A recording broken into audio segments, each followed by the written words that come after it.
Hello friends, आज मैं बहुत ही अलग सी रेसिपी है ये परवल की।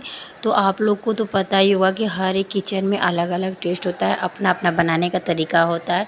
तो आज मैं ये जो रेसिपी आप लोग के साथ शेयर कर रही हूँ, इसमें ज़्यादा मसालों की ज़रूरत नहीं है और बहुत ही कम सामान में इसको हम बनाए हैं और इतना टेस्टी ये भाजी बना है कि जो खाएगा वो तारीफ़ ही करेगा। तो प्लीज़ इसको फुल वॉच ज़रूर कीजिएगा और इस रेसिपी को पूरा ज़रूर देखिएगा। तो चलिए देर न करके स्टार्ट करते हैं हम अपनी रेसिपी।